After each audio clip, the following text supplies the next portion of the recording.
Hey everybody, how's everybody doing today? Welcome to my Sunday live stream where I try to catch up with everybody, see how you're doing, and we talk about photography and really, I guess, what everybody's been up to. And it's a chance for us to get together either through the chat section or if you want, you can ask me any questions you might have about photography. I always do my best to answer the questions that you might have. And really, I'm here because I'm down to really just doing the live streams once a month. Uh, I'd like to do them more often, but I just get a little busy, and I've been dedicating more time to uh, my, work outside of here. I do commercial real estate photography, and also trying to make more videos. But this month, if you guys are my subscribers or you follow me, I've only posted one video this whole month, and it was just a review, which was an obligation I have to, do. Like I said, as a YouTuber, you have to kind of pay your dues a little bit up front to get some reviews out so that you can get more product, and hopefully I'll get some really good products coming in the future, stuff that's more photography related. I mean, I do get LED lightings, and the light meter was really cool. I used that. This is the video I made, a review about this light meter, and this is really good. I like this thing. I took it out a couple times. So anyway, you saw the video. If you haven't, check it out. If you shoot film, it's it's really a nice little meter for cameras that don't have light meters, or maybe the light meter in yours is broken, or maybe it's hard to find batteries, or the batteries are expensive. But I just let me check the chat section real quick. Let's just get started there, and then I'll tell you what I've been up to this month and why I haven't made any videos. It's not that I've stopped doing YouTube or anything or taking a break. I just been really busy. Um, but let's see. Liston is here. John Matthews, good to see you. Robin Schaefer, Jeff Painter, Dave Tellett. Oh, hey Dave. Dave is awesome. He's given me some cameras that I go out and shoot with time to time. Some old film cameras, which is very generous of him. And I really do appreciate it. And David Black, Jonas, good to see you. Oh my goodness, Robin Wong. How you doing, Robin? Good to see you. And let's see, Robert Welsh, Osmond Coxer, or Koskin, I'm sorry, Koskin, and Zoltan, John Allen. Anyhow, welcome all. It's great to have you here, and hopefully I make your time worthwhile or interesting or entertaining to some degree. Druid's here. My goodness, it's been a while. It feels like I haven't seen a lot of you guys in forever, because I used to live stream, every week at a minimum, and sometimes 2-3 times a week, right? But anyhow, let's see. Liston says he's blown away by the Photoshop's new generative fill feature.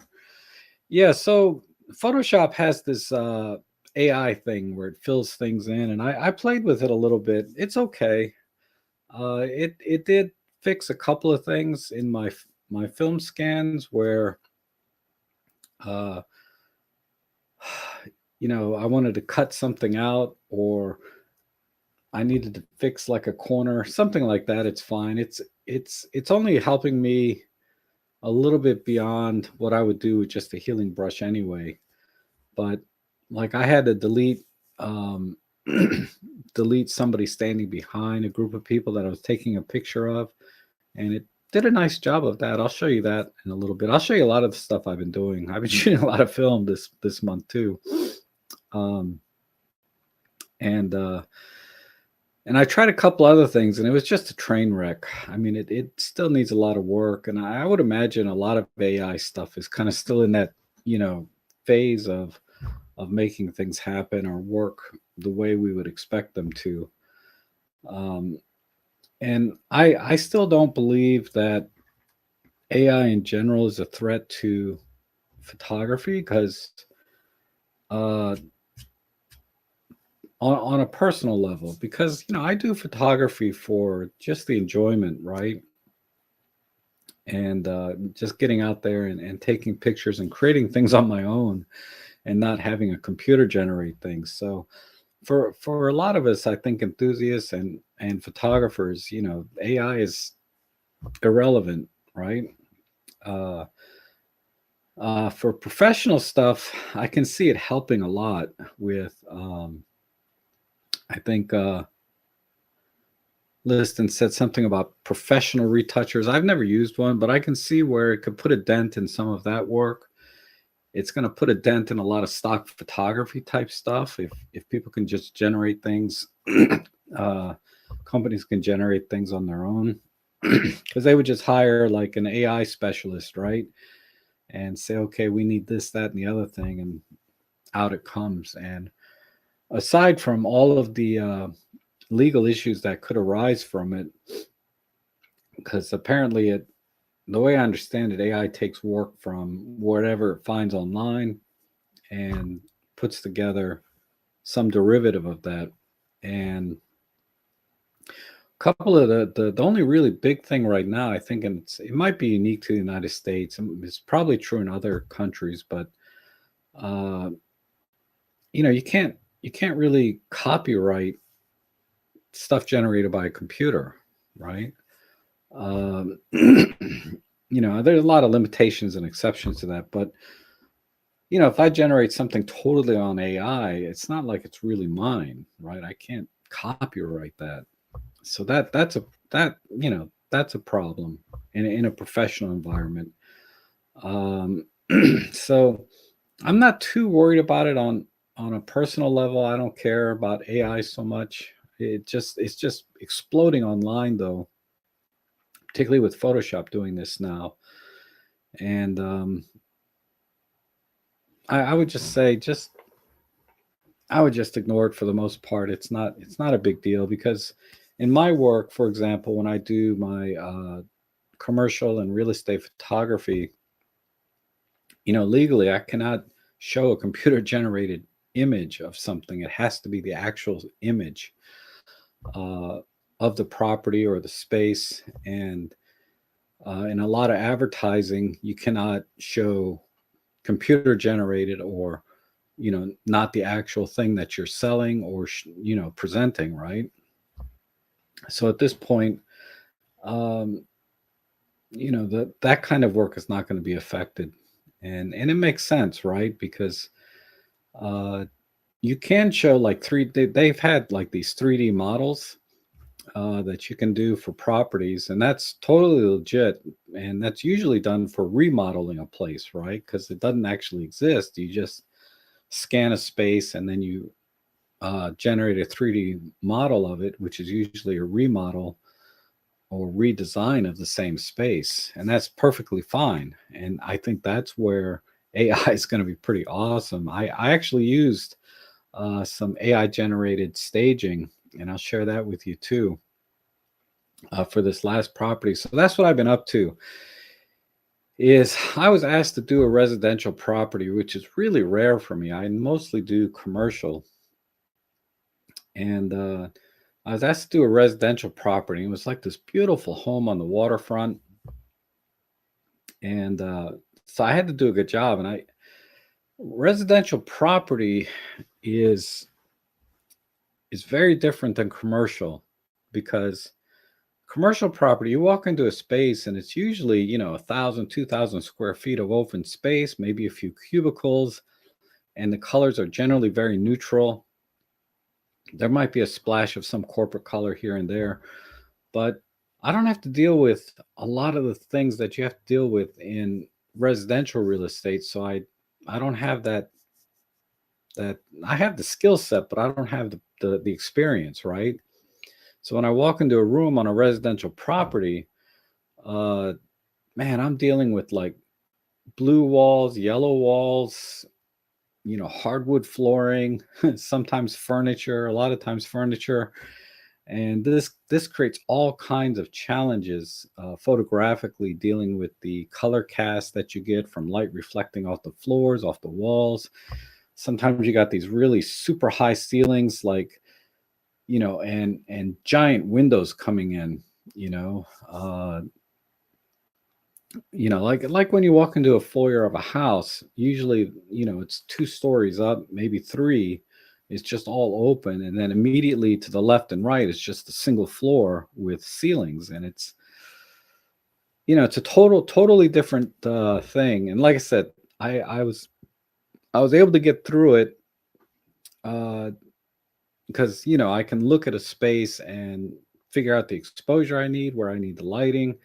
I have the skill set, but it took me probably 5 or 6 times longer than somebody that does this all the time, you know, because I had to stop and think. It wasn't just a natural walk in, boom, boom, get this, do that, right? It was kind of like, okay, let me look at this. Let me think about this. Okay, I need to do this. I need to move that.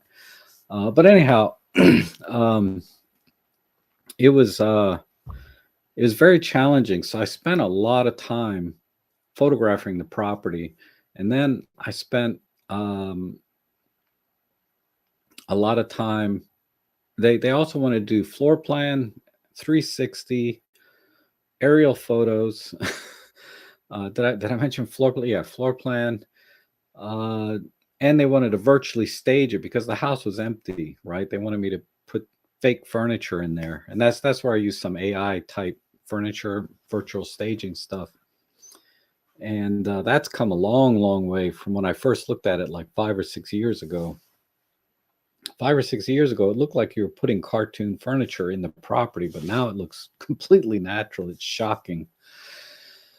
Okay, I better scroll down and see if there's any technical issues. I forgot to check to see if my microphone's on and everything.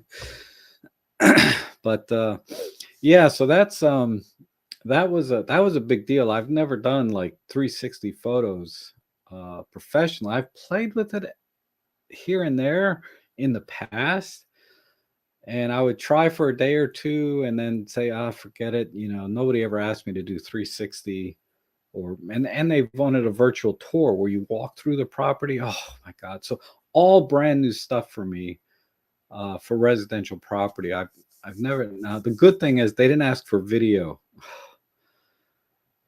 Oh, but normally you'd be excited. You want to all. Most real estate photographers, they like to do the add-ons, right? We want the drone shots, we want the real estate, we want the walkthrough, we want the virtual tour, we want the dollhouse, we want the virtual staging, we want, for the luxury type properties, and and video, right?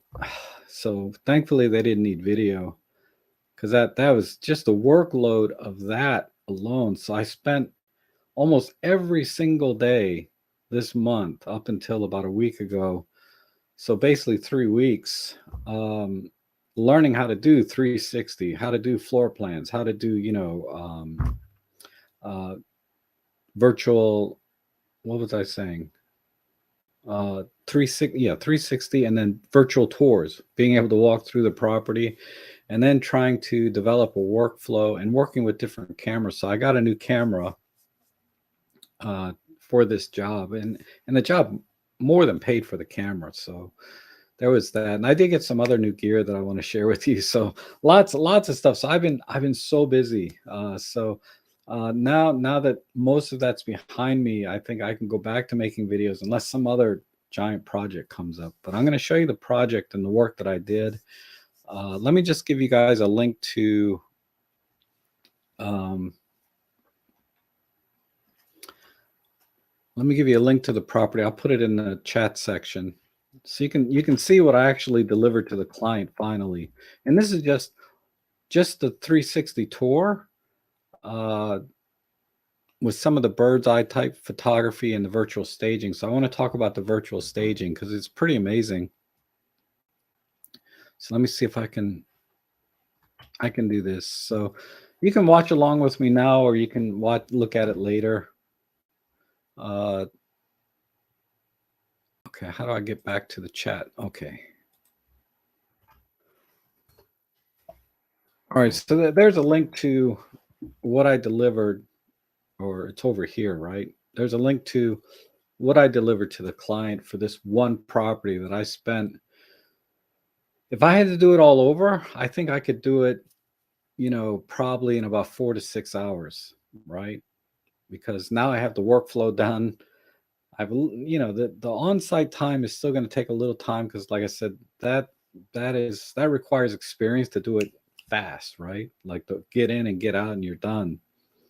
I think normally I could probably do the 360 pictures and photo shoot, and it was a 5,000 square foot property. I could probably done all that in a couple hours. 2 to 3 hours on site to do something like that.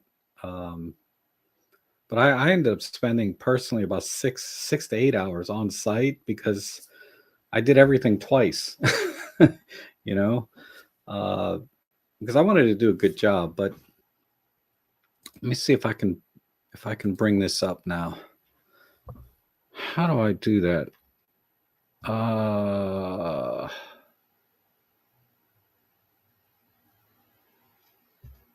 is it share screen? No.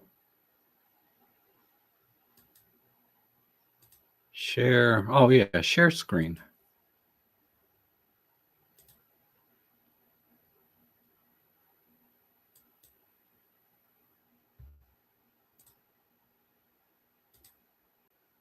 All right. So I hope you guys are seeing that. So this is the proper. This is one of my bird's eye for this shot, right? I don't have drone certification because 99.9% of the areas that I go into, drones aren't allowed. Because I live like near three major airports, an Air Force base, and it's Washington D.C., so there's no drones around here. So I used a 24-foot pole, and I put a little my DJI Osmo on top to get these shots. Just a light camera, but that's cool. There's an in-ground pool. There's a jacuzzi, um, and you can go down to the ground level, clicking here, and let's see. And there's a floor plan over here, right? So you can kind of jump around the different locations. There was a boat dock on the river here. I think they even threw the boat in for the with the property. I don't know that for a fact, but it's already sold. So if you guys wanted to make an offer on this house, forget it. It's gone. And that's the other funny thing is, I worked. I went out on a Wednesday to shoot it, and then I started working on it all week, right? Friday I didn't. Then Saturday, Sunday, I spent a lot of time building the virtual tour, the virtual staging, all of that. And and Monday morning I deliver this project, right? And they say, "Hey, these look great, Rob. Thanks, but we already sold the property." I was like, "Are you serious?" Man, I'm glad I didn't know because I wouldn't have spent as much time on it as I did in learning everything I needed to do. But um, it's a nice place. Um, let me go down into the.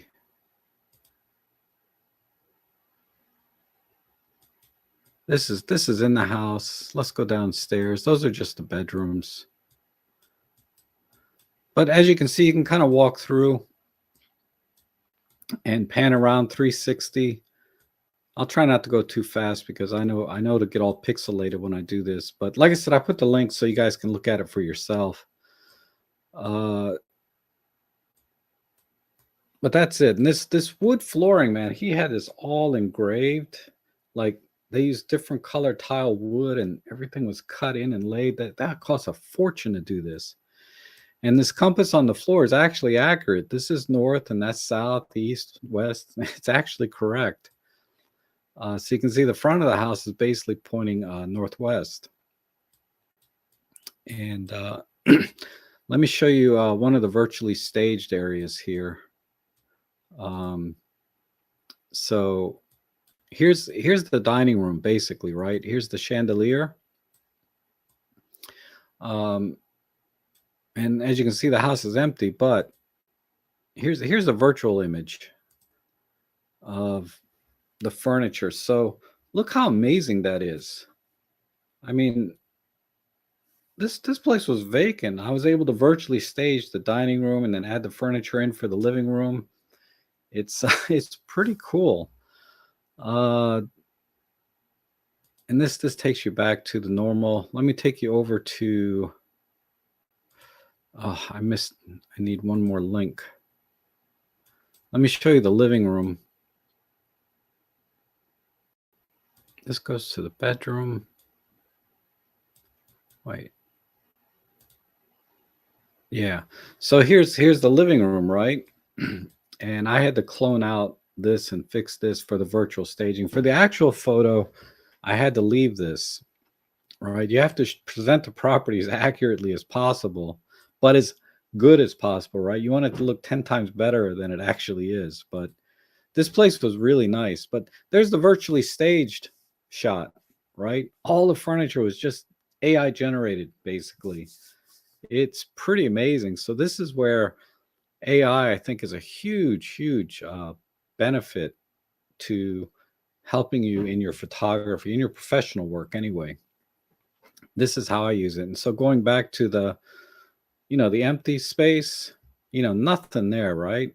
And then to the virtually staged space. It's, the way the lighting comes in through the windows is showing on the furniture. So the AI looks at all of this, where the lighting's coming from, and then adapts the lighting to the furniture so it looks natural. So it's pretty amazing. There's let me show you one other room I virtually staged. Um, it was in here. So this is a sunroom, right? And there's space here and another tall ceiling. Look at the walls, yellow and brown, and then I got all these windows. This is what I mean about lighting in a residential property. It's just all over the frickin' place in terms of white balance. But here's the virtually staged image. You can't see a lot of it, but I added this in, and it just did a beautiful job of adding in the furniture via, the AI and all of that. Is pretty shocking. And and this is the virtual tour that I built, and I made the floor plan. I used an app called Kubicasa. It's totally free, but it's a nice add-on, and it doesn't take that long, and it's really accurate. But you can go to the different rooms. Like this is the library. This I virtually staged this too. This is empty, right? Nice little fireplace in here, and then I virtually staged the an office, right? I mean, it's total creative choice. You have all these different kinds of furniture you can choose from. I decided to kind of juxtapose a more modern type office space with this more classic, vintage kind of wood and office space. I don't know if I went the right direction or not. It was all a personal choice. But if the client didn't like it, I could redo it if they didn't like it. But that's the space there. So that's that, and that was a lot of freaking work. And this represents probably about 80% of my time that I spent on this property learning how to do all of this. And so I need to go back to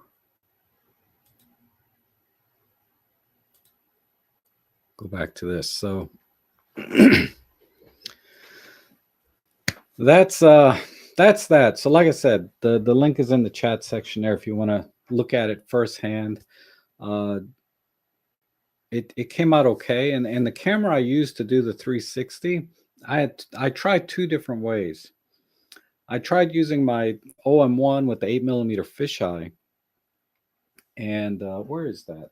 I used a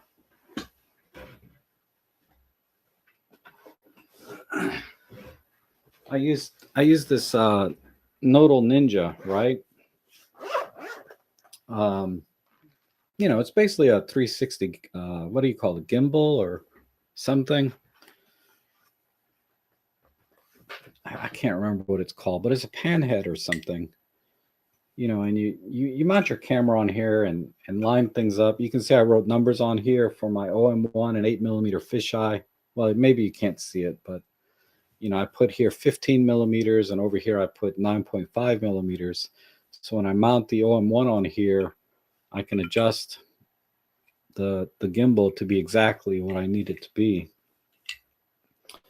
Um, so I tried that way, and of course the image quality, I wish I could show you that one, but I think I deleted a lot of stuff because it just takes so much hard drive space too. But I deleted a lot of stuff, but the image quality is amazing when you do it with a regular camera, right? Like my OM1.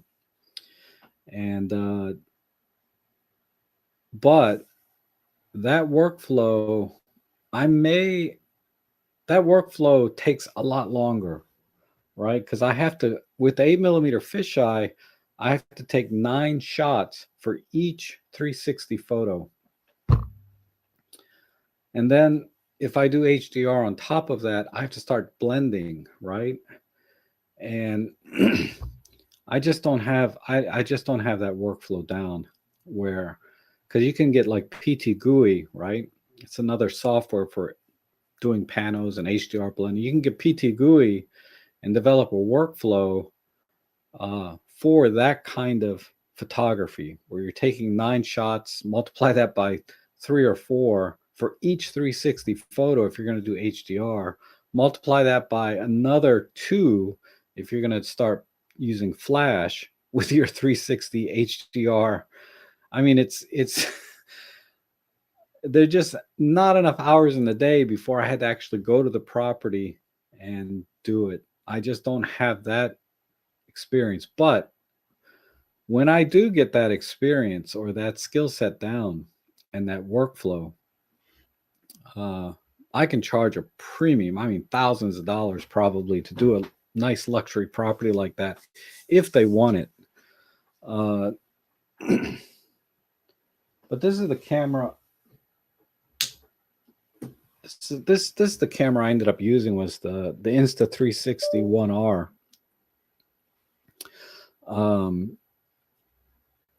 It's about $800, and the workflow is very, very simple. The quality suffers, right, from a photography standpoint. As photographers, we see these things, right? You can see the dynamic range is not there. Even though I did a 9-shot HDR with this, but it automatically generates the HDR image, and then I just have to tweak it a little bit sometimes in post. You could merge all 9 shots yourself and get better results, but again, they're just not paying me enough to do that. So I took the straight HDR photos out of this, which are, DNGs, raw images, and edit those to get them the best I can. But clearly, you can see in certain rooms where the dynamic range was seriously in that room, in that house, it was like 10 stops difference from one part of the image to the other. There's just no way you can account for that without some serious work, right? But this worked great. And the image quality, I say, was acceptable for what I charged, right? And so anyway, that's that. So that's what I've been doing this past month, and I could not split my time between making YouTube tutorials and doing this job that I've never done before. Like I said, I had the basic, I had the core skill set to do this kind of photography, but I've never done it, so I didn't have the workflow down, right? Because if somebody asked me how do you do 360 tours, I could spell it out for you, right? I'm talking like last month. But this month, I now, I didn't have the workflow to do it. And now I have the workflow down. So if I had to do that job over again, 3 to 6 hours, I guess. And there's a huge range there of how much time it would take me, uh, but certainly not the 3 or 4 days, 8 hours a day I spent on it to learn how to do this, plus the 2 weeks, 3 weeks of developing the workflow and trying out different software. I tried out multiple different virtual staging softwares, tried out multiple 360 tour software. I tried out, multiple ways to do HDR and 360 photos. Like I said, with the Pano head, with my Pen F, I'm sorry, with the OM1, with different lenses, because I also have the 4mm fisheye lens, and I tried using with that. I tried my other 360 camera. I bought a couple of different 360 gimbals where you put your cell phone on there, and it's the Insta3. I forget who makes it. I think it's a DJI, but one of the gimbals actually will rotate your cell phone to capture a 360 pano, and the quality from that is pretty close to this. It's pretty close.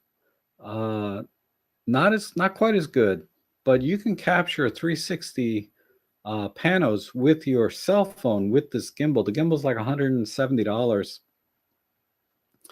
and it it does a good job. But and I might have went with that. I almost did, because I have a cell phone and $160. Why drop $800 on this, right? The problem is the workflow. There were some minor quality issues. It didn't stitch perfectly, but it's kind of acceptable for the job that I was getting paid to do. But the workflow, that thing took about a minute to a minute and a half, because the phone doesn't have a fisheye lens on it, right? It has a wide angle, but it didn't even use the wide angle. It just used the regular focal length lens in the app. It had to take, I don't know, a dozen or so pictures, rotating the phone each time, up, down, left, right, and full circle. So I don't know how many pictures it captured, but it creates this 360 pano, and it takes a minute, minute and a half to capture the images. It takes another minute or so to process that image. So you're talking a couple of minutes per image. And I captured, as you can see from that, if you look at that, the map, the floor plan that I did, and all the little cameras, each one of those, I had to stand there and do a 360 photo. And I did the whole house with my OM1 using the pano head, and I did the whole house using this. And the OM1 obviously did a better job, but I just don't have the workflow with P2 GUI. I just didn't have the time to learn a whole nother software, right? But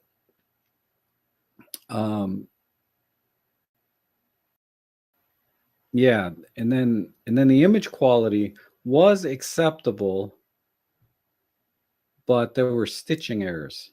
Like if you're looking along the line of the ceiling, it'll be out of alignment. And that's acceptable in some cases. You can kind of get away with it in door jams and random parts in the image. But you can't, if there's going to be, I took probably 50 360 images, right? Or more, 59. I think I took 59 360 images. If I had to go through every single image and worry about stitching errors, right? That's going to add a ton of time to the workflow. Never mind, the couple hours it would take just to do those images, right? Because 2 minutes per photo, minimum 59 images. I took more than that, but minimum, I used like 50 of them, but 59 plus 360 images times a couple of minutes each. And that's not even counting the time you have to go and run and find a place to hide, right? The other problem I had was the phone would overheat. It just could not handle constantly taking photos 360 like this through the whole process. So there was just too many issues with that. So that gimbal that does the 360 panels with your cell phone is great for just one-offs here and there, but for professional work, it's not doable. Uh, Neither are these tiny 360 cameras. You really, at least for me, I know a lot of photographers use those less expensive, like the X3 and the RS. They have all these other different 360 cameras. The image quality is not acceptable. Not something I would ever deliver. I know a lot of photographers do, but I'm not delivering images that I saw because I have one of those. This is what I use for vlogging a lot, right? I don't use the 360 cam. It's still on there, the 360 lens. Uh, this the image quality out of this is just crap in my opinion for doing professional work. For personal stuff, who cares, right? But I'm not delivering stuff out of that camera, so I bought their new one. This came out like 8 months ago.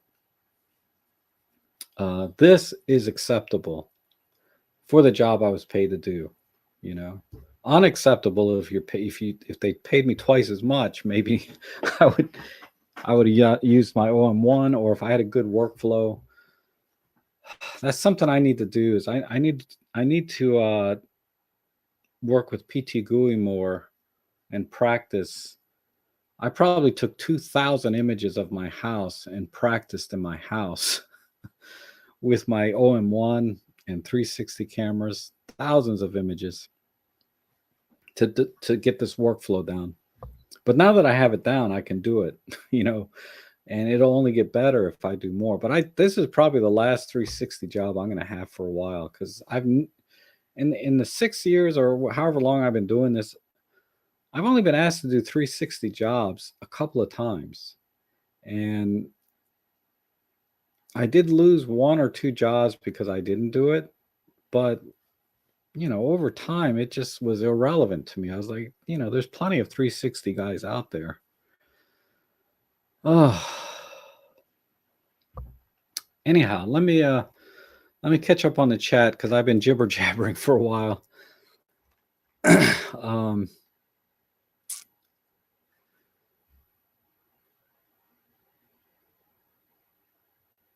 yeah, it's not as if AI. John Matthews is not if AI is going to take over.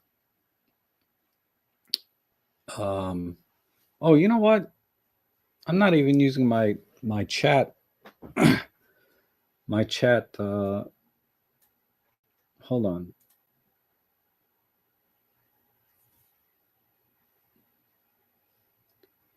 The chat window thing that I normally do.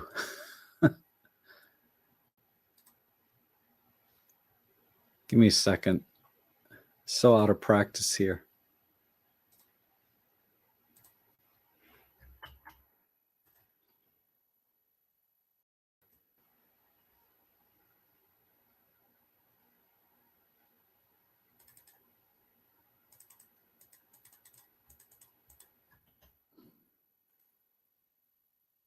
Okay.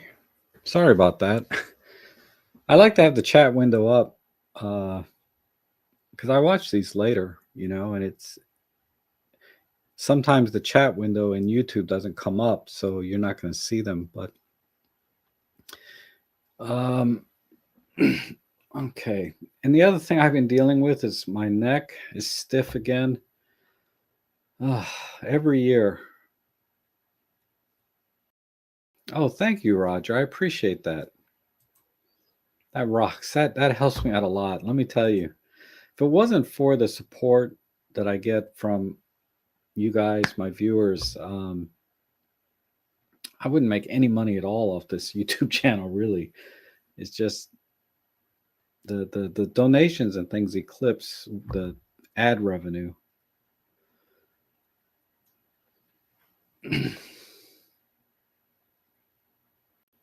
Yeah, System Mature is selling his drone. Yeah, it's hard to find. It's getting harder and harder, right? But it's still done.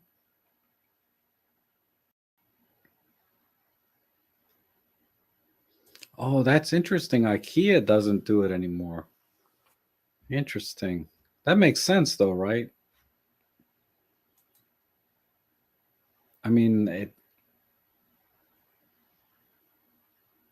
I guess they would have to disclose though that these are AI generated. I don't know. I thought legally you couldn't do that, but I guess it's close enough.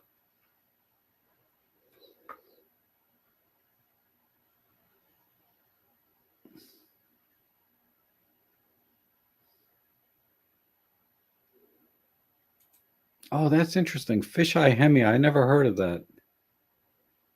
I'll check that out. Um,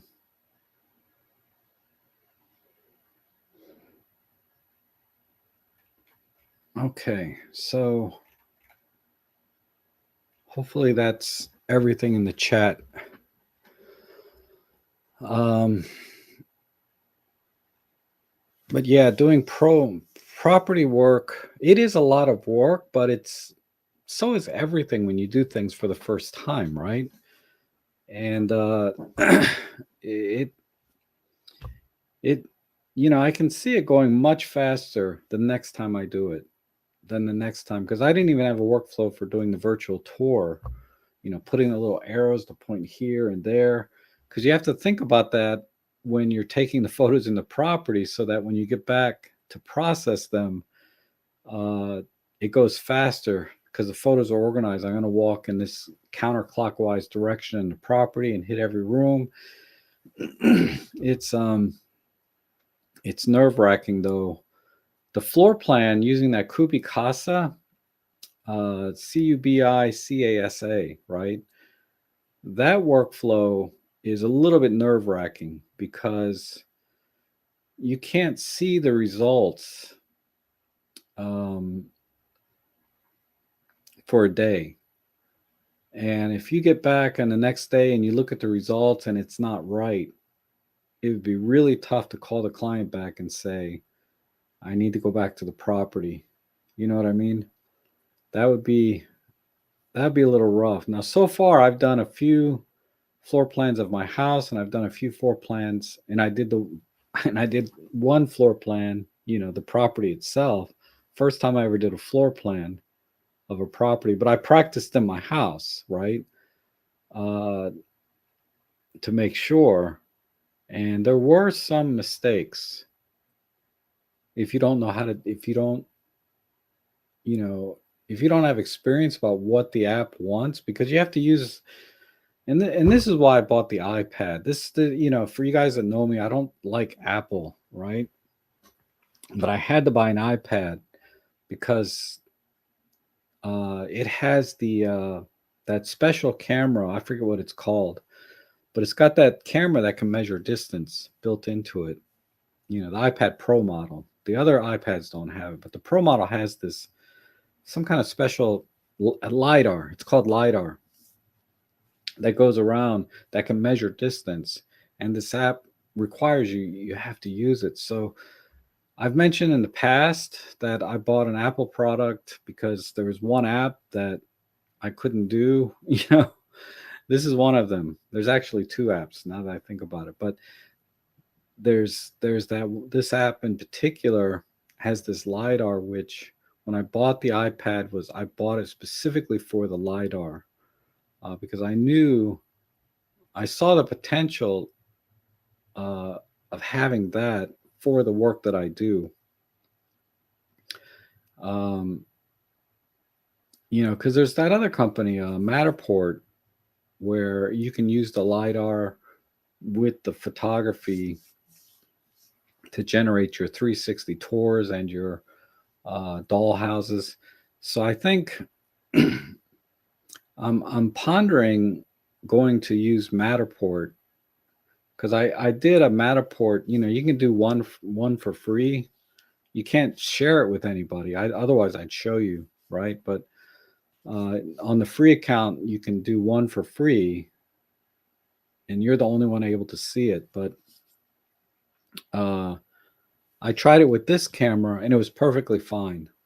So I don't need the iPad for the Matterport stuff. But I need to develop a workflow for Matterport. Matterport, the good thing about it, there's pros and cons to Matterport that I found is The workflow is pretty straightforward. Set the camera down, take a picture, move, set the. You have to take more pictures because it has to auto align things. So the workflow on site is going to take longer using Matterport than say the virtual tour software I used. But you spend a little more time on site, but you spend no time post processing. Zero. It builds everything for you. And that is very, very attractive because I spent, I could probably build a tour in about 30 minutes now if I had to do it over. But I spent hours and hours building that 360 tour. And Matterport does it all automatically. And then they have that one trick pony of the 3D of the dollhouse, which is pretty cool. And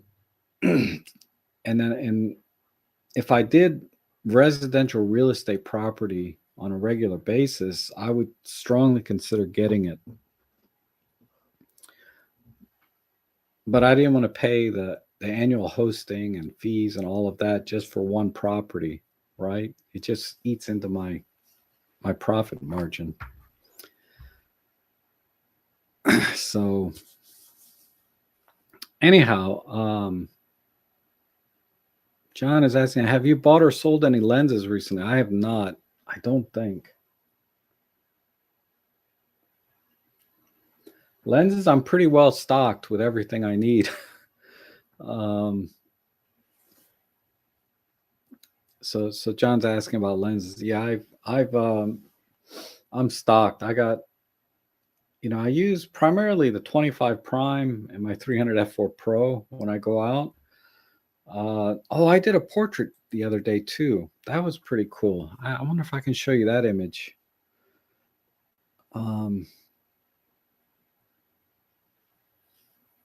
Portrait work is another thing I might get into. Again, I don't have the experience, but I have the core skill set to do it, right? I know how to do lighting, but I don't have the experience. So it took me a long time to post-process the images. Let me see if I can pull one up. I can't show them all to you, but I can show you one I did. Where is it? I think it's in my private folder.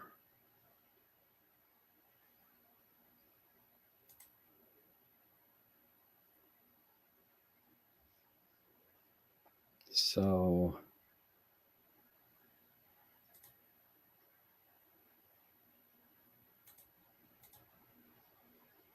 buttons. Okay.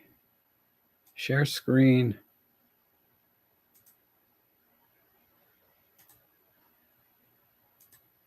Yeah, here's a shot I did.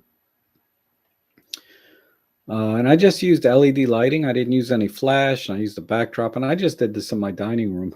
But I think it came out okay. There's another one. He's a oops. There's another one. He's a personal trainer, so he wanted some shots for his site. So I did these.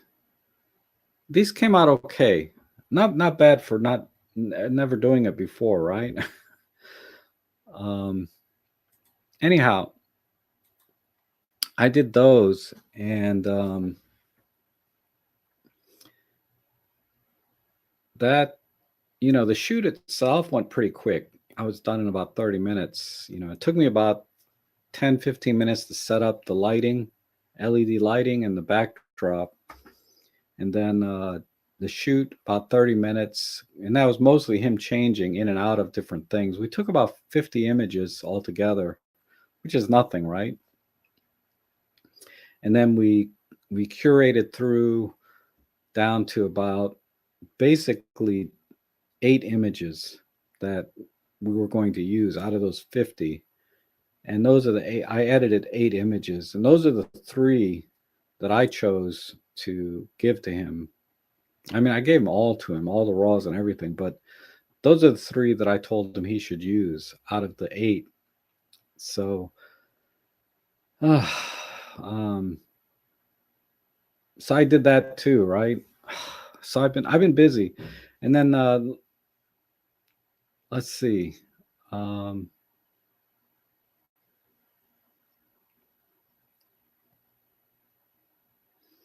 so and I was able to do that because I got another LED light I'm going to review uh, probably next week.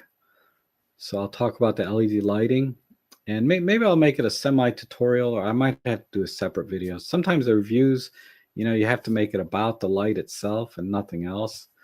I think that's what they want. But I'll do a review on that light. But I might do a tutorial on how I set up the lighting, like behind the scenes of how I did all that. Uh, Good thing is he's willing to model for me for the photo club. So David, I don't know if David Crooks is here and David Teller. I'm able to get some models, and he knows some female fitness models too. Or we might be able to do something where it's like a trade for pics kind of thing.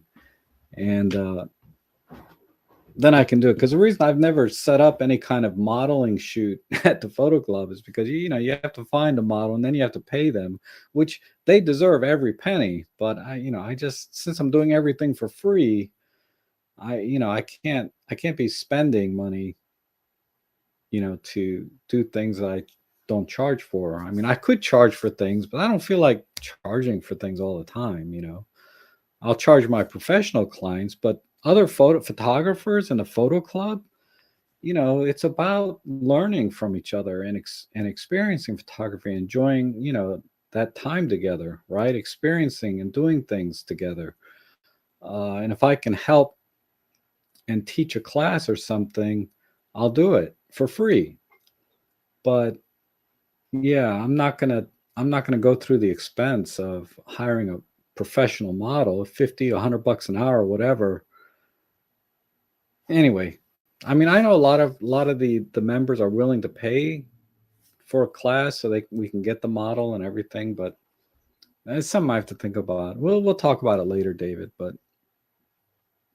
anyhow, um, I'm doing well, Darko. Good to see you. Thanks for coming in today.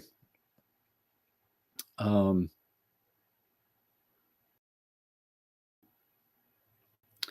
and then let's see. It says here, system. I just bought a Sony A1 with the 100-400. This only system that bridges the gap with OM system shooting very fast moving in flight. Comments anyone? Yeah, that's an amazing camera. Uh, I've been flirting with a couple of other cameras myself. Um, I'll talk about that maybe later. But the only experience I have is I shot with a Sony A1 and a 600 millimeter f4. The $13,000 lens and a $6,000 camera. It's like, with tax, you're in $20,000. It's, oh my god. Anyhow, it was fabulous, and it better be for $20,000. But it was huge, of course, right?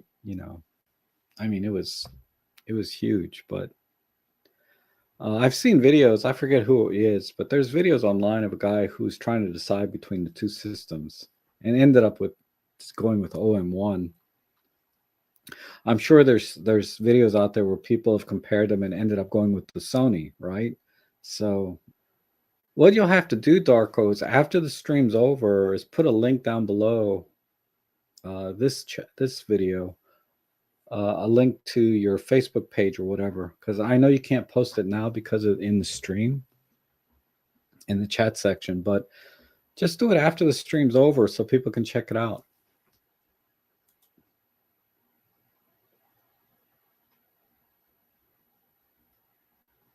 Oh, Rod's gonna hit it. I think Rod's time frame is very different, or time zone is very different, right? And it says, I think I've settled down in purchasing my big camera. GH6 uses the Panny 9, 17 Pro, and 4150 Pro. I'm using the G100 and Panny 9, 18 for my travel. Oh, that's that little bitty Panasonic, right? I saw the GH6 on sale today. I mean, it may have been before today, but I saw it today for $500 off, so it's like $2,300 now.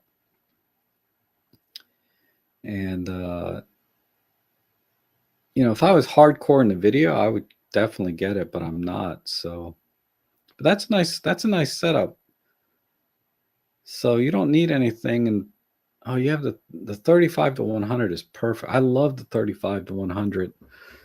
I was looking at that today. It's on sale for like $900. I think if I did more event photography, I would definitely get that. But for now, I'm content with the 12 to 40 Pro with the 40 to 150 kit lens, the f4 to 5.6 lens.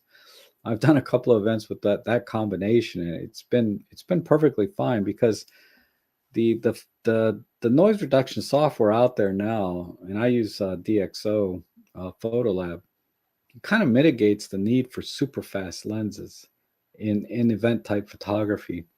I mean, there's no substitute for more light, physically more light, a full two stops potentially, right? From f2.8 to f5.6 in some cases. There's no substitute for that, but it is mitigated quite a bit with noise reduction software. And if I did event photography on a regular basis and was serious about it, I would definitely get a 2.8 lens. But for the few that I've done, I've been able to get away with, uh, the 40 to 150. I think I showed those before. Um, I'll just show you one more time. See where that is. I think.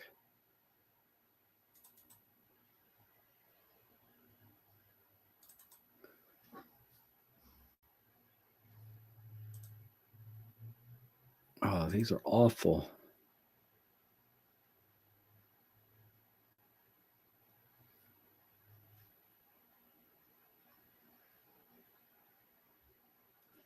Well, let me open up one image. I don't know why these look so grainy all of a sudden. But I'll share it anyway, just so you can see one of the events I did. They don't look this bad. How about the next? Okay. Yeah, these images, why? Why do these look so bad on here?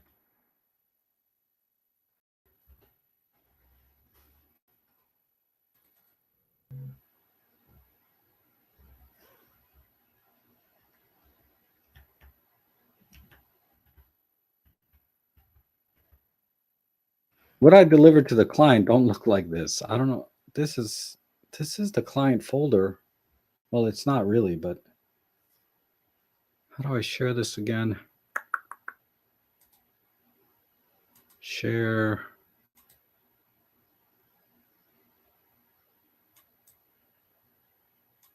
I don't know. I can't share it. Anyway, I did an event with the 40 to 150 kit lens, and the images came out fantastic. Yeah, Mike Lane. Mike Lane is the one who did A1 versus OM1, and he went with the OM1. And another question I got, I don't know if it was in an email or in a comment, and I couldn't find it because I wanted to reply to it. But the question was, can you print large with Micro Four Thirds, right? And the answer is, yeah, definitely. I mean, you can probably print up billboard size because printing is what you print is always relative to your viewing distance, right? And there's plenty of 20 megapixels is plenty for any size print uh, relative to viewing distance. Now you will see a difference if you're going to walk right up to a picture. You will see a difference, right? If it's a huge image and it's shot with, say, a 60 megapixel camera versus a 20 megapixel, and you walk right up to it, yeah, you're going to see a difference in the print. But at normal viewing distances, uh, image quality is indistinguishable regardless of the megapixel count almost. So because there's a lot it has a lot to do with how you process the image, how it's printed, the paper, all of that. But yeah, don't worry about printing large, 3-4 feet, I think is what they were asking about. Don't worry about that. That's no problem. And that's another thing this month. uh, I got a new printer from another David in the photo club. He had, I guess he got it with his camera five or 6 years ago, and he never opened the box. But I got a Canon P100, large format, and the last large format printer I had, the print heads dried out, and I could not get them to work again. And I tried everything. Okay, don't you know? I I've already ditched that printer, and I was thinking about getting another one, but they're all like $600, $1,000, right? So I got this one for 180 bucks, brand new in the box, a P100. And so here's a normal, 8x10 print that I did. And it looks like it's maybe beveled. I don't know if you can see, but it's not actually beveled. I just added the bevel in post-processing. And then this is a larger print. Now, if I printed the whole thing, it would fill this entire picture frame. This picture frame holds, I think, 12 by 19. I forget the exact dimensions, but I printed this image with a white border. So the 13 by 19 print fills this whole frame, but I printed the white border with the same kind of beveling that I did. So I'm gonna, and the prints, oh, it's beautiful. It's so beautiful because the printer I bought to replace my old photo printer, which is a normal 8.5 by 11 printer, is a work printer, right? It doesn't have really super high quality photo prints, and the prints that come out of it are fine when I put photo paper in and all that. I just put them in my binder here, and I think these are perfectly fine for just personal stuff, but these are not like hang on the wall type prints, right? These are just put in a binder and just for my own personal enjoyment, right? That's the kind of print quality you get. Really nice for personal stuff, but not so good that I really hang them on a wall. So maybe in the next stream, by the time, I haven't had time, but by the next time I do a stream, you'll see these photos behind me. I need to cherry pick a few more images out, and then I'll have my pictures behind me in future streams. But yeah, that's been pretty awesome. So I spent a lot of time calling through images, trying to find things that are hang on the wall worthy. So that's that. And then finally, let me just talk about the film a little bit. So I think I showed this before, but let me.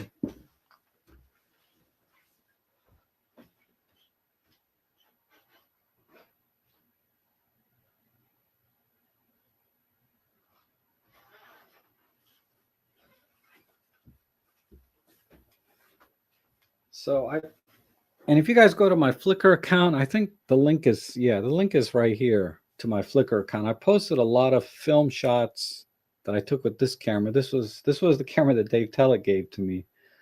It's a Konica 3A. It's amazing camera. But I mean, the lens is sharp. The viewfinder is very bright. And anyhow, so I did that, and the last couple of days I took out this camera finally. This is my Minolta SRT 101, and I have the 50 millimeter RAW core. f1.4 and the 135 f3.5, prime Minolta. So those are two lenses I went out with the other day, and I put those pictures on my Flickr page too, so you can check them out. But this camera has a lot of sentimental value because this was my dad's camera. He passed about 4 years ago, but this is the camera actually almost 4 years ago to the day. It's pretty close. He passed away early June. But anyway, I inherited this camera, and I don't think I've taken it out to shoot with since getting it. Uh, Certainly didn't develop anything out of it because when I opened the camera up to put film in it, there was a roll of film in there. I don't know why I'm such an idiot. That's so I ruined whatever film was in there, you know. But so I went out and I shot with this, so you can check these images out on Flickr. I messed up the developing a little bit from this roll. They still came out okay. I had to do a little bit of editing to fix them, but I accidentally didn't close the stupid tub, the lid on the tub properly. So there's a little bit of light leaks in the images. So some of the images came out a little bit overexposed. Just the ones along the outside because the light was coming in from one side. And some of the images were perfectly fine. I don't know why. I don't know how could you not close the lid properly? I just kick myself so hard because of that. Because it snaps right in, How could I not know that? Like the first roll I've shot with this camera, I almost ruined because I didn't close the lid tight when I was developing it. But check those out on my Flickr. Let's see. Ken Cox says, I put a comparison page on my Facebook of original image and a really heavy crop, and that heavy crop's still great detail. Yeah, definitely. Oh, I crop all the time. I got criticized for cropping too much, too often, right? Recently, on my bird photos in particular. I don't know what the guy's problem was, but some people just don't have a filter. They just say anything without any regard to being polite or having any etiquette. They're just, but that's fine. That's what makes the world go round, right? But some people just don't have a filter.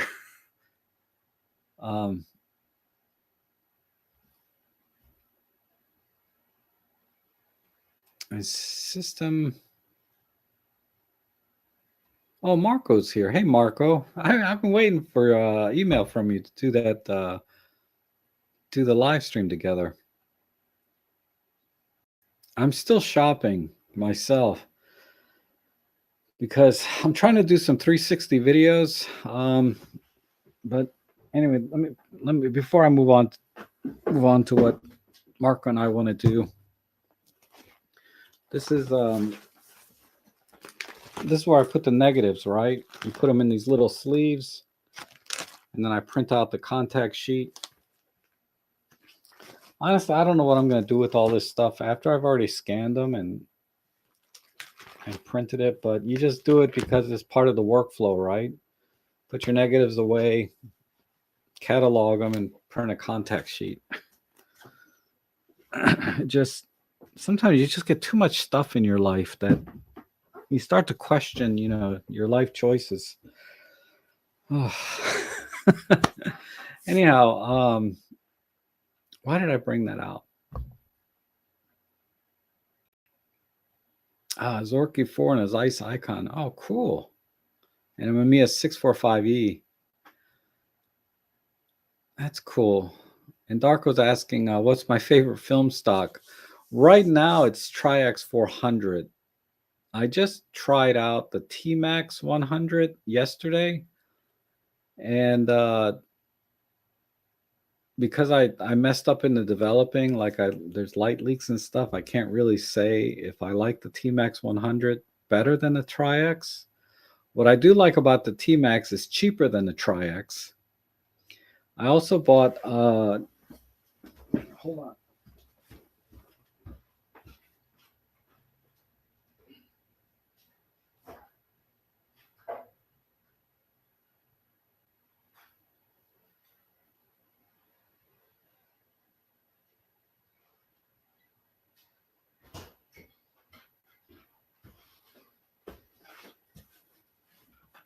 So here's the T-Max. I got a couple of rolls of T-Max 100 because a lot of times I'm shooting in bright daylight, and this is perfectly fine. Because I was finding, but I'm going to try this Kentomir Pan 400 next week. This is cheap. I think $7 or $8 for this for a 36 roll. This is like $8 or $9. I don't remember exactly. I just bought the cheapest stock of each size, and then I got some 120 film.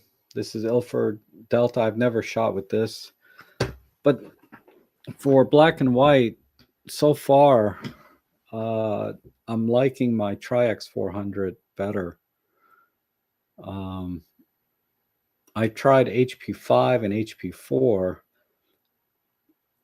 They're a little bit too low contrast for me. I like the contrast that I'm getting from the tracks, and the grain structure is really good. But I'm going to try out this T-Max.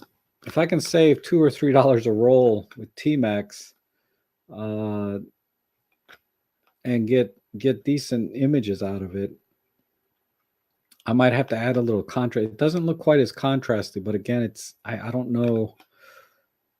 I don't know if that was my fault with, my developing process. But that's that. And I got a couple of expired rolls for $2 each. I tried to get them for free, but I paid a couple bucks each for expired rolls of 120 film. So I got to take out my Hassie. I have a Hasselblad 500 that it's just, it's really a joy.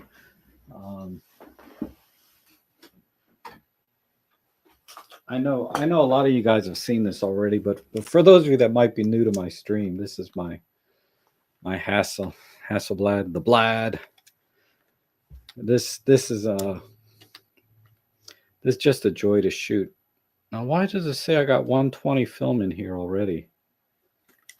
What's the count? The counter's up to. No, there's no film in there. I should take this shit out.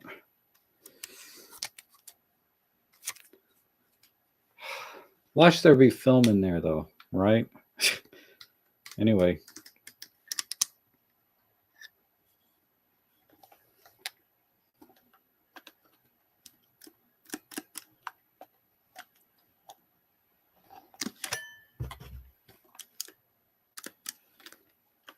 Why is it locked? I forgot how to use the damn thing.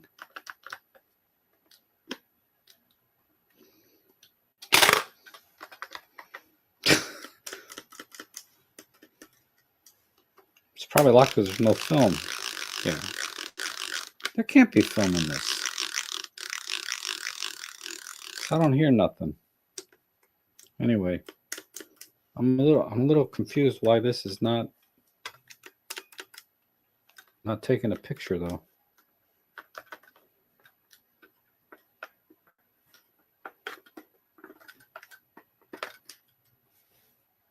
I'll deal with this later. I don't know. It's been a while. It's been a year since I've taken this thing out, so I forgot how to use it. I've only used it really once or twice before since getting it.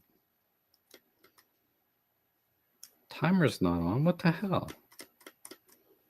It should take a picture when I cock it.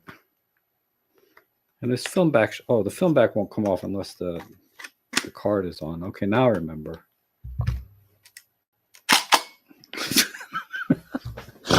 It scared the crap out of me. All right. There it goes. Now it's working.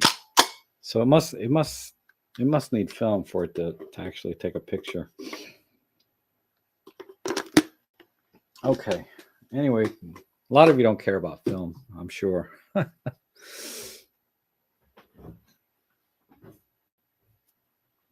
Oh, okay. Marco said he's got about 8. Oh, yeah. So Marco and I are going to do another joint live stream or collaboration and talk about computers again.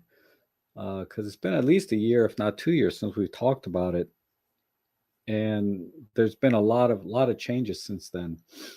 Um, and my computer is going on 3 years old now. So I don't know if another laptop makes sense or if I should just go full on desktop. Because I'm all about laptop life. I love being able to go out, but I'm editing these 360 videos because I want to do some 360 videos on my channel where you guys can go on a photo walk with me, but you don't have to just look at me or wherever I point the camera. You can move your mouse around and go anywhere and look at everything, right? That would be really cool. But man, processing those 360 videos, my little laptop is just dying. I mean, to give you some perspective, I had about 30 minutes of 360 video queued up to process, and I left it on overnight, and I got up this morning, it was only 12% done. So it takes hours and hours and hours and hours and hours to process 360 video. And everything's pegged, CPU 100%, GPU 100%. And I'm using,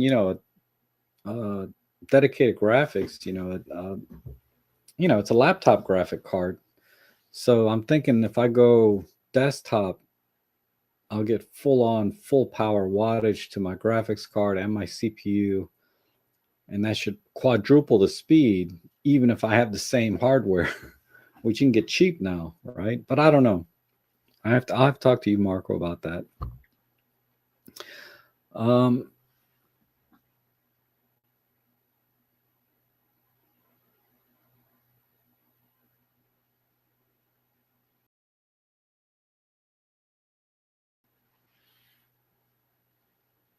Oh, Sis Matura, that's awesome. You're going to Romania.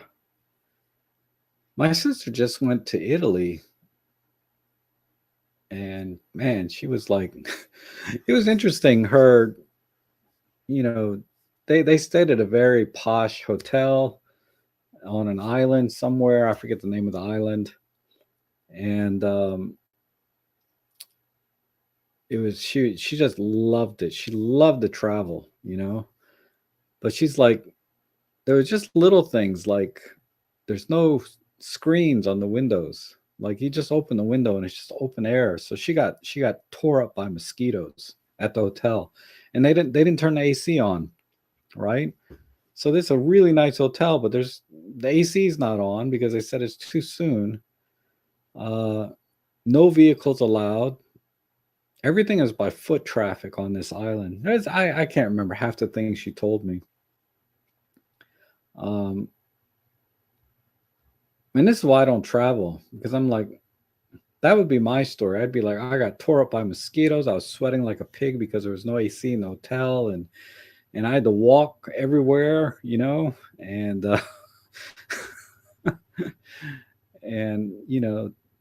everything is expensive. And then when you order food, you get this little tiny like cube of food. They call that dinner. I'm like, that's travel. Travel is just not my thing. Oh,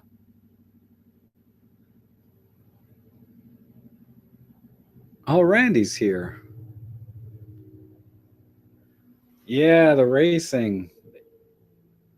Yeah, people are really into that. And Randy's selling off. Yeah, I'm with you on that, Randy, because like I said, I got so much stuff. I mean, I feel like I could fill up a container of crap in my house and still have too much stuff. No, I mean, not just camera gear, but just all my life choices of getting anything in my whole life. It's just so much. It's hard to let go sometimes too, though. but I got to learn to let go.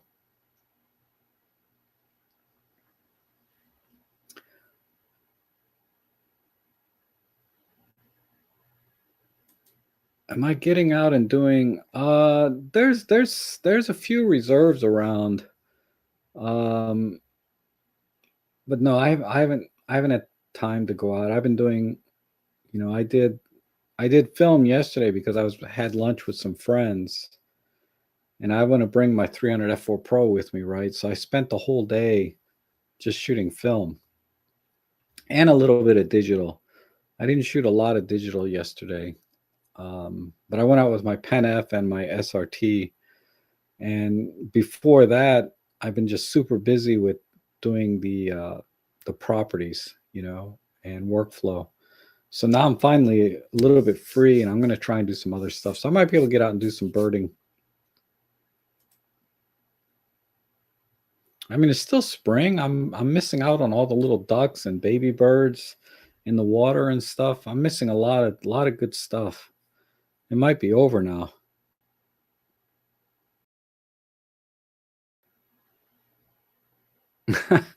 I appreciate that. Signature has like this open invitation for me to come out to the UK anytime. I appreciate that. Um, yeah, I mean, what's nice about the UK, and I just looked at a map, on Google Maps, whatever, is you go a couple hours in any direction and you're like in a different country or you're at this amazing location. Like every time I watch Thomas Heaton videos or any of there's like a billion UK uh, landscape photographers because the landscapes out there are amazing. Like I said, you can just go a couple hours in any direction and you're like in this amazing location. A couple hours in this area, man, it's like you might get somewhere kind of nice, but a couple hours might be just going down the street sometimes because traffic's so bad. Yesterday, I put 100 and I think 150 miles on my car yesterday. Um, but I was on the road for like 4 hours. I mean, it's just bumper to bumper in some places, and it's frustrating to get around. And that's not even to go anywhere nice. That was just to go have lunch with some friends. They wanted to meet up in Frederick. So, like I said, I posted some of those pictures on my Flickr that I took in Frederick, the churches and stuff. Um, so you can check those out. And it's nice to go to a new place, but they're not epic like I see in the UK, where you drive in this direction and you got a freaking castle. You go over here, you got the lighthouse with the beautiful rocks and the water, and then you go over in this way and you got these mountains, and then you go that way, and it's uh, like a forest, right, with all these amazing trees, and then you go another direction and you're in a different country, right? It's like um it looks really amazing. And if I lived in the UK, I'd probably be like a landscape photographer full time because you can just go anywhere within a couple hours, feels like. I mean, if I'm wrong, let me know, but it when I looked at the map, I'm like, well, that's only 180 miles from Liverpool, or 100 or whatever, you know. It's like everything is close by. Oh, hey, Zoltan. Yeah, I'm in Virginia. You should join the photo club that David has. I'm a member there. Let me pull up the link because I go out almost every weekend uh, with the photo club.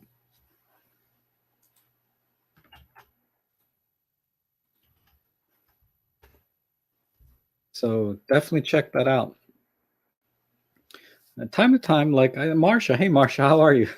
Marsha came out once or twice to the photo meet. Whenever she comes up from Florida, um, she takes time to come out and see us at the photo club and join us, which is great. Um, But yeah, technically I'm in Maryland. I'm in Maryland. I'm sorry. Maryland, Virginia. I'd much rather live in Virginia, but it's too expensive. I mean, to get the house that I live in now in Virginia would be like $1 million house. In Maryland, it's not much. You know, you could any poor schmuck with no money could buy my house. But you go to Virginia, it's like, if you go to Virginia and you want, a 4 bedroom house with an acre of land and a couple fireplaces, this is a nice house. It's old, but it's nice. The bones are very good. It needs a paint work and it needs a lot of work. But this house in Virginia would be like $1 million. I couldn't even afford the taxes on $1 million house. Never mind the house itself, the utilities month to month. Ah, um. Oh, anyway, Dave, how's everything? I'll call you later. Um. Yeah, lots of historical buildings too, right? Because in Europe, everything has been there forever. You know, it's like somebody from the UK comes over here, and I'm like, that building is like 200 years old, and they laugh in my face. You know what I mean? They're like, that's nothing. That's like brand new to you guys, a 200-year-old building. You guys are probably living in houses that are like 600 years old. I don't know, but yeah, there's a lot of stuff there. You got the difference in America, a big difference than anywhere else that I've ever heard about is we will tear something down without a second thought, right? Whether it be like a DP review website, doesn't matter. Doesn't care. We don't care about the history or the legacy or any of that crap out here. It's gone. If there's a commercial value to something, a corporation will just tear down whatever was there and build something else. Glass and steel. I hate it. I hate that. I hate it. It breaks my heart to see these beautiful towns, or uh, shopping centers or strip malls and all kinds of things that are, all these individual mom and pop stores. Because, I do commercial property, so I see this all the time. Just get torn arm, right? That's why I like Nick Carver's channel a lot because he takes pictures of a lot of stuff that, you know, basically the kind of architecture and stuff that I like. We have very similar tastes in style when it comes to photographing architecture, but yeah, it breaks my heart uh, to see just everything get torn down and built, and not just land and commercial land, but also natural land, right? Just landscapes. Like there'll be a like right next to my house was this beautiful like little forest. I mean, it was only about 5 or 6 acres, right? It was just a little spot, completely leveled, and they put a parking lot in there for what? Oh my God, that just Ellie and I used to go walk in that area, um, and just walk around, and it was nice. Uh, but in Alexandria, they're destroying the marshes. Fortunately, one of the marshes are coming back. It's really nice to see that it's being protected now, and people are actively, uh, conscious of the environment. Rule of thumb: even if it's like a beautiful landscape or marsh, we don't care. Tear that crap down, level it, and put up a glass and steel building. It just kills me when that happens. Restoration is very rare. There are certain towns and communities that have have laws and regulations about tearing things down or remodeling. Like Old Town Alexandria has a lot of laws in place to protect the authenticity of the town, but a lot of places don't.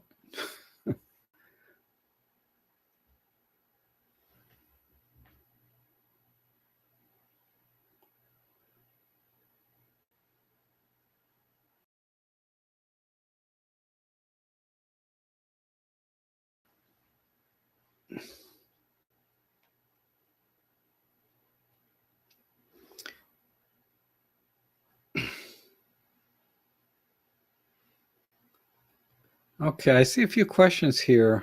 Um, yeah, see, Zoltan knows. It's insane. It's insane. That house I showed you earlier in the stream is in Maryland. It's like 2 million, right? Give or take. A little over 2 million. But uh, that house in Virginia, that'd be like a $7, $8 million house. Minimum $7, $8 million. Townhouses just 6 miles from my house, or well, 10 miles. If you go to Alexandria, okay, um, $2 to $4 million for a townhouse because it's in Alexandria, right? Like, I mean, I live. I took a picture of a property. It was a townhouse, $2 million for a townhouse. It's a couple thousand square feet. It's yeah. Anyway, so you want to do some trains? I don't have any specific recommendation because I don't do that kind of stuff. But my thinking would be is a boom mic like this that's directional, right? So it's just picking up what's in front. So I would start there in the search because the most microphones are omnidirectional, but I think a boom mic, and the longer the better, right? The more directional it's going to be, and then I think that would be a good place to start. Uh, depending on your budget, the Comica mics are really good. That's what I use. I don't know if you can see the brand. I tried to get them to send me something, and I don't know why I'm getting like poo-pooed on some companies. They don't want me to review their stuff. But I've been doing Comica for a long time, and all of a sudden they're getting all skittish. Um, but anyway, that's what I would do is a boom mic. I mean, they have those parabolic mics that you see in the movies, right? Where they're spying on people, trying to pick up sound. I guess those exist, but I don't have any specific recommendation other than at the very minimum, you need a, a long boom mic, and from there, look into maybe those parabolic mics. And Marcia says, used my M13 in manual mode. My shutter speed is stuck on 1/8. Cannot go faster. Cannot change from silent to single.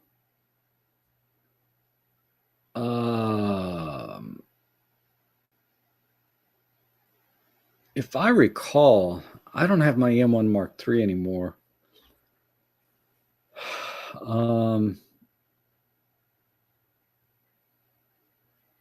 You can there are silent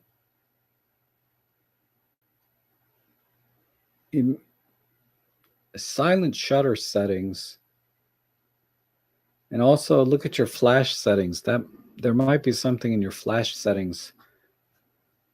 Sorry, I don't know off the top of my head.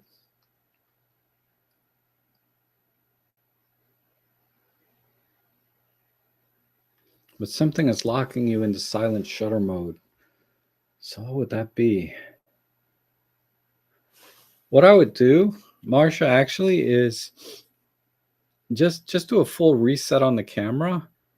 And that should solve the problem, because by default, you should be able to go into mechanical shutter with manual mode.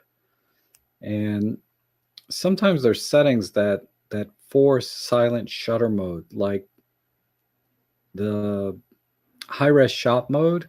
If that's turned on, you're forced into silent shutter mode. I think HDR mode or bracketing modes they're not, but definitely high res shot mode. So make sure you don't have high res shot mode on. That could be causing it. Because if your shutter speed is locked, your ISO might be locked as well. So that's where I would start. I wish I had an EM13. Otherwise I would just pull it out. And the closest thing I have, computational modes. either focus stacking or high res shot, or one of those modes is locking you out of mechanical shutter.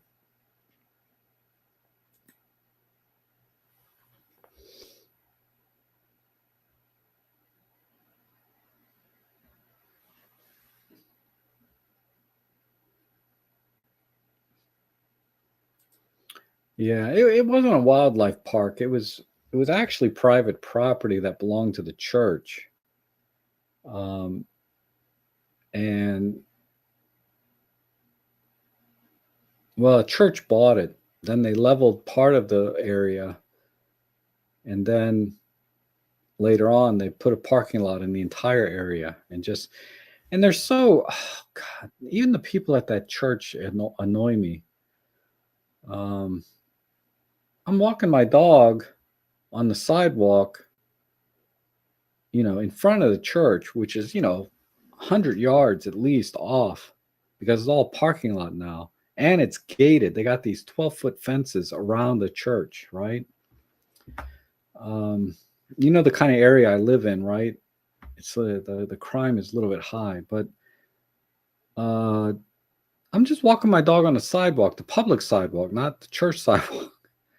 And the guy pulls out from the parking lot in his car and drives up to me because, like I said, it's a pretty big church. And he pulls up and he says, you're on private property and you need to pick up after your dog. I'm like, I didn't argue with the guy. I know I'm on public property because it's a public sidewalk. But I said, oh, no problem. I got my little baggie here and I put it back in my pocket, And then he just kind of stared at me for a minute and then he drove off. But I'm like, are you serious? I mean, why? Why? Why are people so uptight around here sometimes? People got to relax. You know what I mean? Ugh. Anyhow,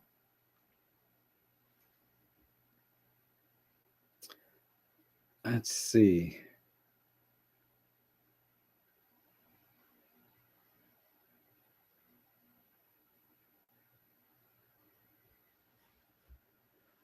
Yeah, there's some good microphone brands out there. Recommendations: Shure, of course. Asden's very good. Uh, you know, these are much more affordable and very good quality. I mean, we're talking like um, the differences only a professional would really appreciate. Versus buying like a Sennheiser or very high end microphone, right?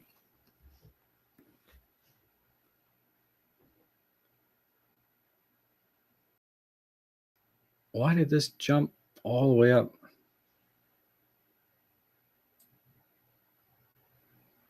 I don't know why the chat jumped all the way up, like to the beginning. Rode mics, yeah.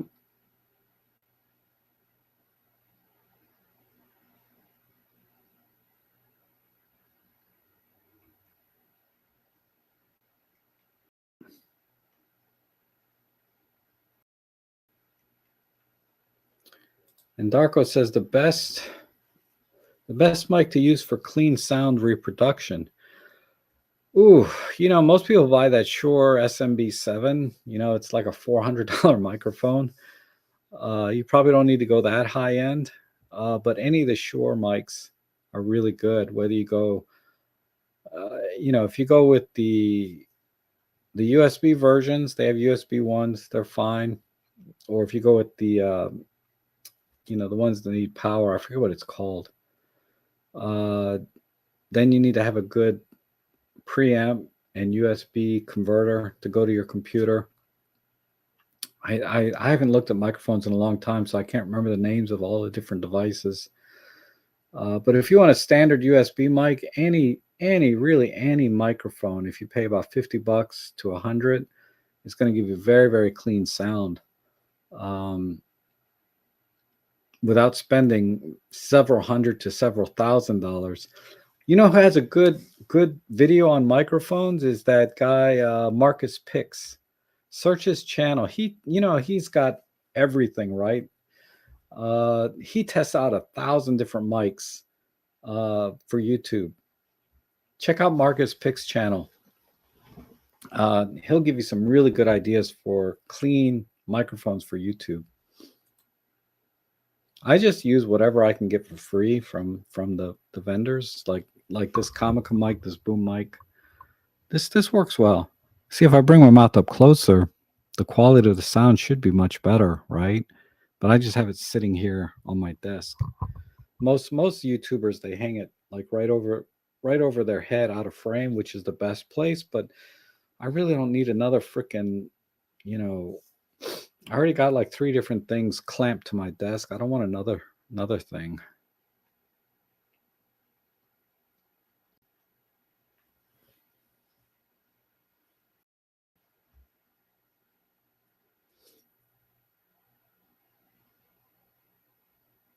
Oh, the Shure 57 and 58. Yeah, those are great mics. The 57 and 58, very good mics, but you need to have I don't think those are USB. Those are, you need phantom power and all that, but those are great mics.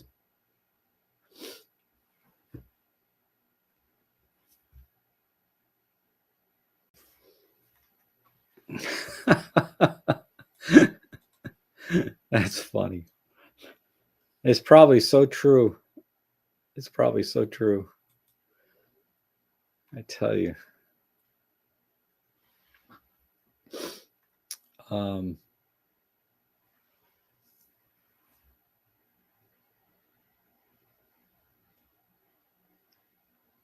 I sound like Barry Mike. Barry White. Yeah. Anyway, I think a lot of people are heading out. We'll catch up with you later, Marco. I appreciate you coming in. But yeah, this is my Comica mic. I should get my DJ voice.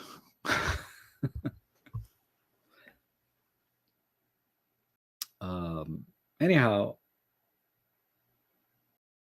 yeah, the Flickr group is great. I checked it out the other day. So many good photos in the Flickr group.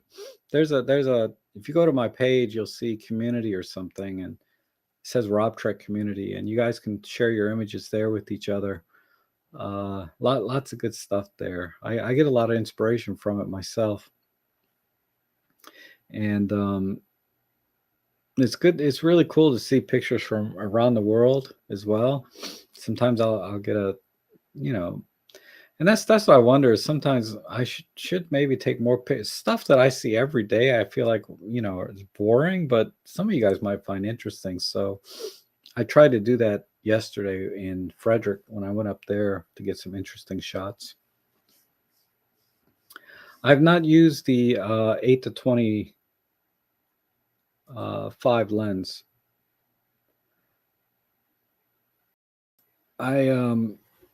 I thought about it because, yeah, it was on sale last month for a couple $100 off. It was very tempting, but I'm pretty content.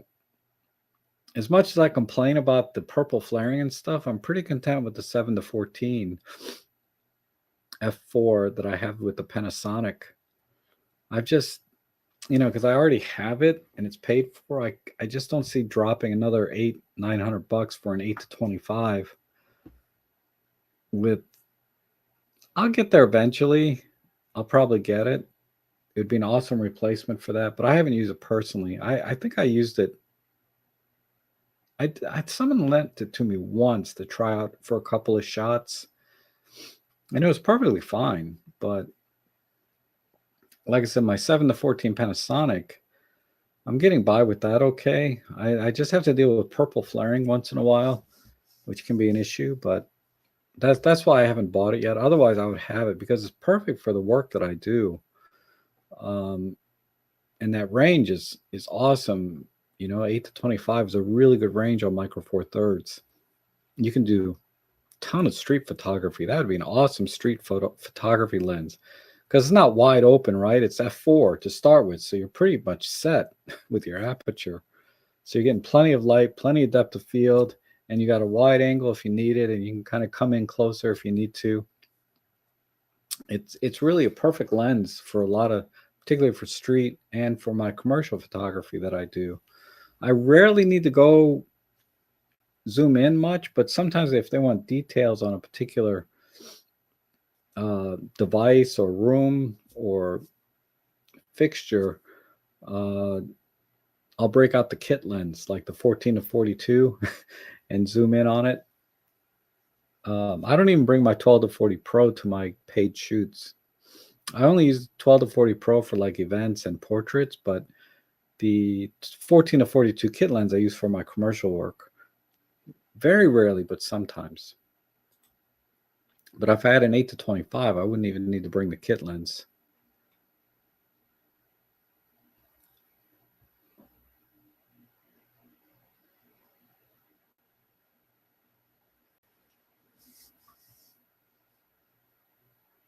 What is you guys talking about?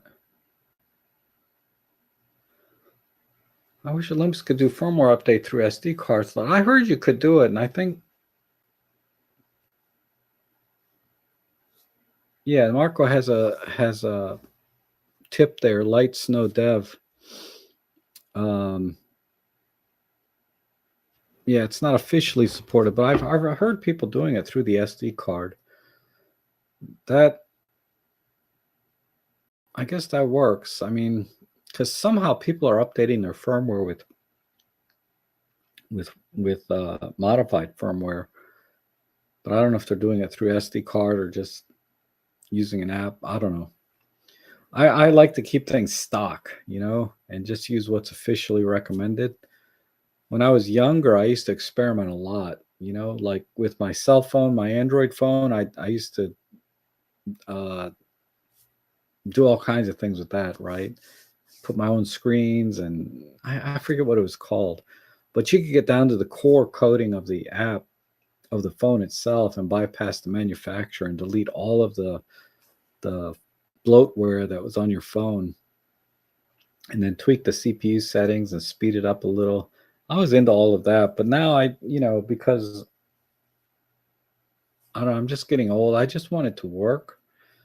And I think that's why Apple is so popular, because people just want things to work, right? And you buy an Apple, it's going to work, period. And once you're in that ecosystem, it's pretty much smooth sailing, right? Until something breaks, then they give you a hard time.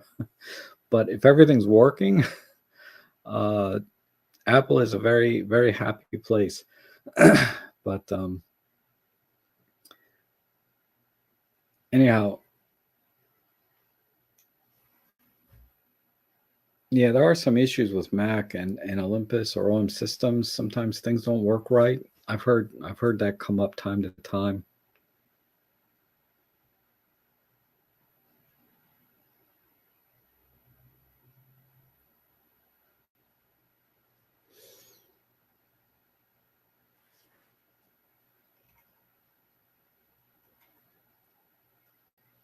Um, oh, is somebody helping D1 menu, helping Marsha out? That's cool.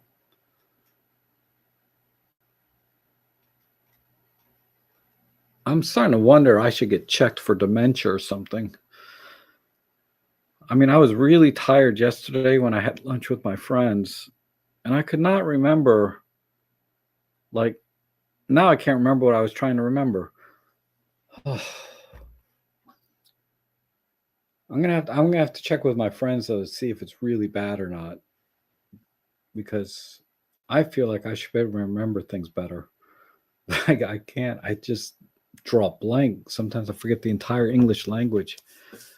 Unless I do something on a repetitive basis, it just my brain has to work so freaking hard to remember how things work. Anyhow, the answer to Mac and Microsoft is use both. Yeah. Yeah, like I said, I was forced to use that iPad for the reasons I mentioned earlier, but Apple,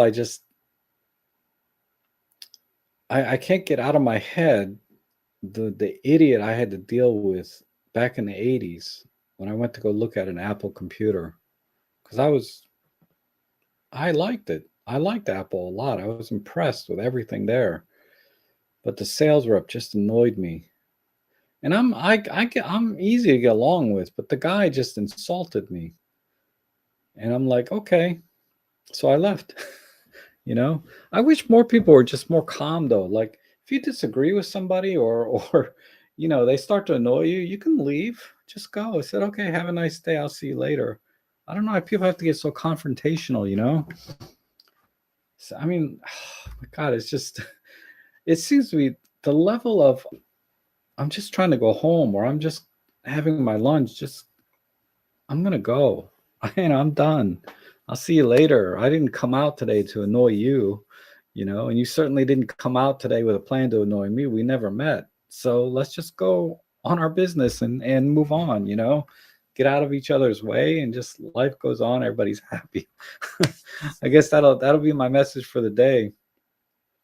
Um, end the stream is yeah, stay out of each other's way and let and be happy, right? Um, enjoy photography.